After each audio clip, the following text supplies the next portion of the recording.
오늘은 금식과 하늘에 있는 보물에 관한 말씀, 주님의 말씀이십니다. 예수님 당시에 유대사회는 구제와 기도와 마찬가지로 금식을 통해서도 자신의 경건성을 드러내 보이려고 했다라는 것을 알 수가 있습니다. 그러나 주님께서는 역시 그러한 위선적으로 하는 금식을 용납하지 않으십니다. 16절에 금식할 때 너희는 외식하는 자들과 같이 슬픈 기색을 나지 말라.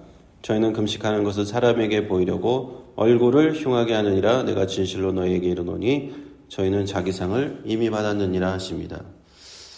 예수님 시대에는 금식을 드러내기 위해서 머리와 수염을 헝클어뜨리고 얼굴에 죄를 바르는 것이 관행이었습니다. 그러나 주님께서는 그것이 외식하는 것이라고 말씀하셨습니다. 가식하는 어떤 가식적인 연기라고 하시는 것이죠.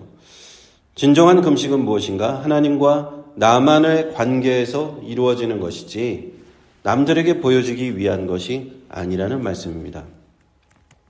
그러므로 17절에 너는 금식할 때에 머리에 기름을 바르고 얼굴을 씻으라. 평소대로와 같이 머리와 얼굴을 단정히 하고 씻고 빗고 평소처럼 단정히 하고 금식을 하라고 말씀하십니다. 당시 문화에 있어서 머리에 기름을 바르는 것은 그런 오늘날과 같이 머리를 이렇게 단정하게 하는 그런 문화라고 보시면 됩니다. 18절에 이어서 이는 금식하는 자로 사람에게 보이지 않고 오직 은밀한 중에 계신 내 아버지께 보이게 하려 함이라. 은밀한 중에 보시는 내 아버지께서 갚으시리라. 유대인들은 금식을 하면 슬프게 보여야 한다는 그런 관행을 따랐어요. 누가 봐도 저 사람은 금식하는 사람이네. 머리를 다 헝클어뜨리고 옷을 찢고 이런 관행이 있었어요.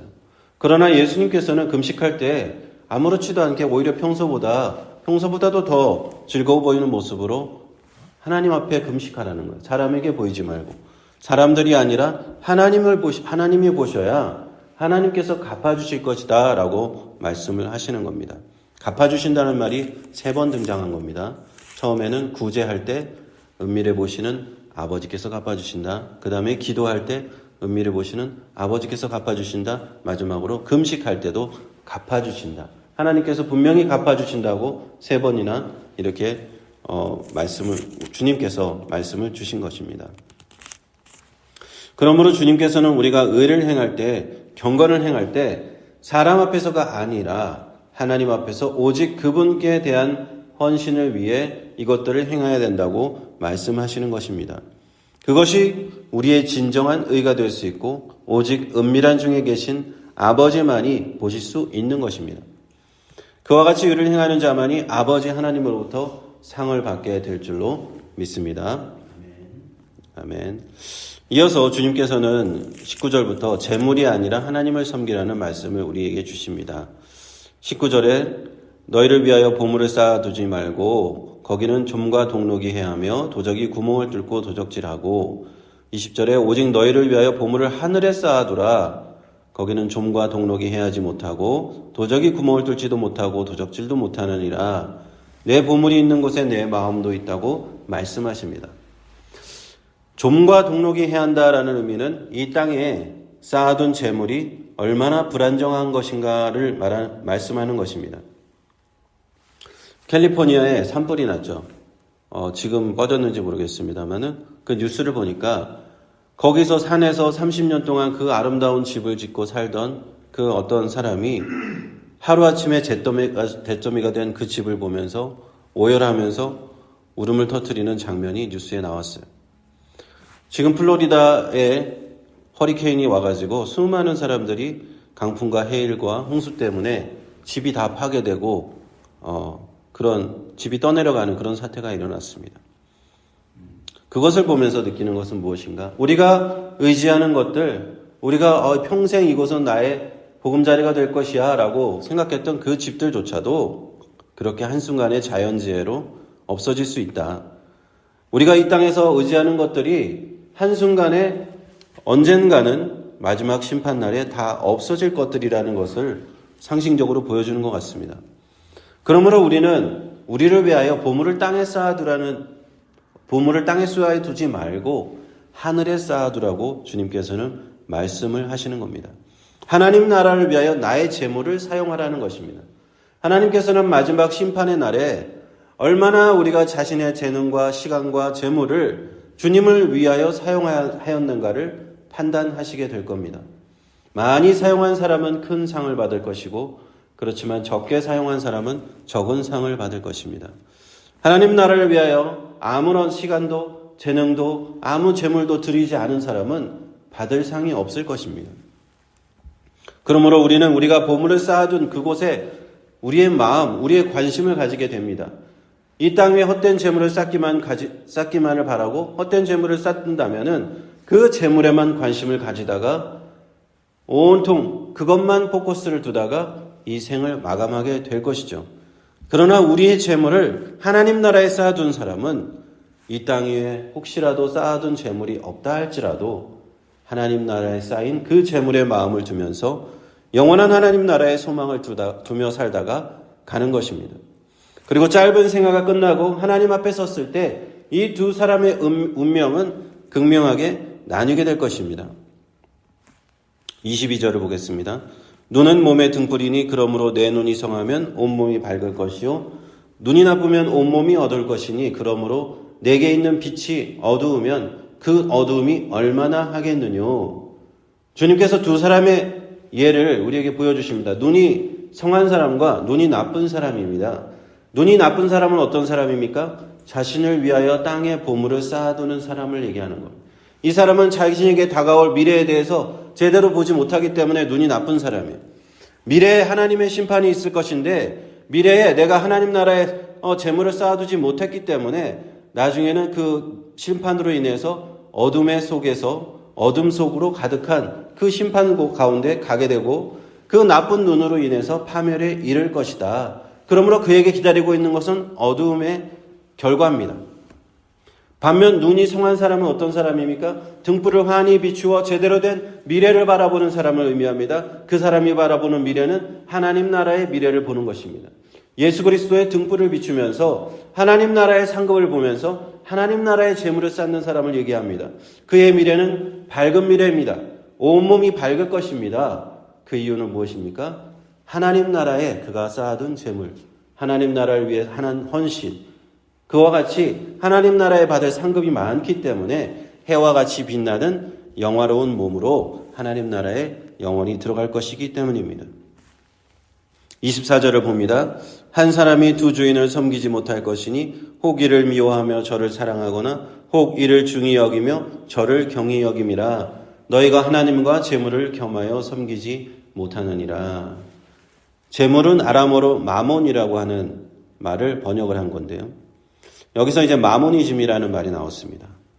돈과 재물과 이 땅의 그런 것들을 신처럼 섬기는 걸 마모니즘이라고 합니다. 사람이 이 마몬을 주인으로 섬기다 보면 그 사람은 참된 주인이신 하나님을 결코 섬길 수가 없는 것입니다. 예수 믿는 사람은 우리는 온 마음과 온 몸을 바쳐서 오직 하나님만을 섬겨야 돼요. 그런데 재물을 섬기기 시작하면 하나님을 섬기지 못하게 됩니다. 왜 그렇습니까? 재물이 곧 하나님이 되어버리기 때문에. 하나님보다 더 중요해져 버리기 때문에. 그것이 곧 우리에게 우상이 되는 거예요.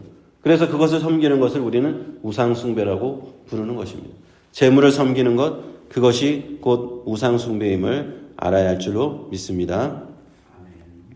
주님께서 말씀하십니다. 이 땅의 재물은 일시적인 것이다 라고 하십니다. 혹자는 그렇게 반문할 수도 있을 거예요.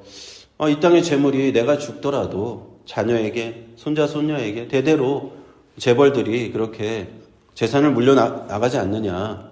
그러니 내가 이 땅에 쌓아놓은 것이 헛되지 않습니다. 그렇게 반문하는 사람이 있을지도 몰라요. 그러나 여러분, 언제까지 그 재물이 그들에게 있을까요? 세상 모든 것이 끝나는 그날, 하나님의 날 심판까지 그들이 재물이 그들을 구원할 수 있을까요? 종말에 관한 베드로후서의 말씀을 말씀드리겠습니다. 베드로후서 13장 10절에서 12절 말씀입니다. 그러나 주의 날이 도둑같이 오리니 그날에는 하늘이 큰 소리로 떠나가고 체질이 뜨거운 불에 풀어지고 땅과 그 중에 있는 모든 일이 드러나리로다. 이 모든 것이 이렇게 풀어지리니 너희가 어떤 사람이 되어야 마땅하냐? 거룩한 행실과 경건함으로 하나님의 날이 임하기를 바라보고 간절히 사모하라. 그날에 하늘이 불에 타서 부러지고 체질이 뜨거운 불에 녹아진다라고 말씀합니다. 마지막 심판날을 베드로후서는 묘사하고 있는데 하늘과 땅의 모든 것이 불에 타고 녹아내리는 땅, 이 땅에 우리가 보는 땅이 없어지는 때가 온다는 것입니다. 그때 우리가 알고 있던 모든 것들, 우리가 쌓아둔 모든 재산, 재물, 집이며 땅이며 다 없어지는데 어디 남아있다는 겁니까?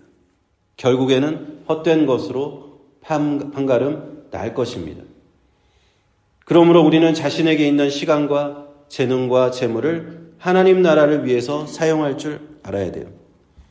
그런 사람은요, 이 세상의 재물을 가지고 있어도 거룩한 목적으로 그것을 사용하는 사람이에요. 하나님은 역설적으로 그런 사람이 가지고 있는 재물은 하나님을 위해서 섬길 것을 아시기에 역설적으로 그런 사람들에게 재물을 맡기십니다. 하나님이 나에게 재물을 맡기지 않으셨다. 그러면은 그 재물을 하나님 나라에 쓰지 않을 것을 아시기 때문에 맡기지 않은 것일지도 몰라요. 하나님 나라를 위해서 사용할 재물을 맡은 사람은 언제든지 하나님을 위해서 사용할 준비가 되어 있는 사람입니다. 제가 제 친한 친구의 삼촌 이야기를 하나 해드리면, 이 삼촌이 경남 하동이라는 아주 시골에 사시는 분인데 아주 신앙이 좋으신 분이에요. 그런데 시골에서 농사밖에 지을지 모르잖아요. 농사 지으면서 늘 하나님께 기도했답니다. 하나님, 난 농사밖에 짓지 모르고 재산도 많이 없는데 하나님 나라를 위해서 큰 일을 하고 싶은데 하나님 어떻게 하면 좋을까요? 어느 날 기도를 하는데 하나님께서 그런 마음의 감동을 주셔서 파프리카 농장을 해야겠다라는 생각이 들었다고 합니다. 그런데 돈이 하나도 없으니까 은행에 가서, 농협에 가서 10억이라는 대출을 받았대요. 한 100만 달러에 달하는, 그게 한 20몇 년 전 얘기인데, 한 30년 가까운 전 얘기인데, 엄청난 빚을 받아서 동네 사람들이 다 막 걱정을 했다고 합니다. 저러면 안 될 텐데, 저러다 망하는데, 큰일 났다. 그런데 그분이 장로님이신데, 그 파프리카 농장이 잘 되어서 몇 년 만에 그 빚을 다 갚고, 내가 기도했던, 그분이 그 교회를 10개를 개척하고 싶다는 기도를 했다고 해요. 그래서 그때부터 이제 사업이 잘 되면서 자신이 번 돈을 가지고 교회를 개척하러 다니시는 거예요. 동남아 교회가 없는 지역을 찾아다니면서, 선교지를 찾아다니면서 교회를 하나하나 개척하고 10개를 개척했다는, 제가 그때까지 소식을 들었어요. 10개를 개척하셨다. 네, 제 친한 고등학교 때 친구의 삼촌. 그러니까 직접 들은 얘기니까 지어낸 얘기가 아닙니다. 우리는 어떤 믿음의 사람이 되어야 할까요? 주님께서 오늘 말씀을 통해서 우리에게 말씀하십니다. 세상 재물만 쫓아가다가 인생 끝나는 사람이 될 것인가? 영원한 하나님 나라의 상급 바라보면서 살아가는 인생이 될 것인가? 나에게 맡겨주신 재물, 재능, 시간을 하나님 나라를 위해서 사용하는 그런 사람이 될 것인가? 그 선택은 바로 우리에게 주어진 것입니다. 우리의 믿음대로 우리는 그것을 선택할 것입니다. 오늘 말씀대로 주님께서 원하시는 대로 우리가 선택할 수 있는 저와 여러분이 다 되시기를 간절히 축원드립니다. 기도하겠습니다.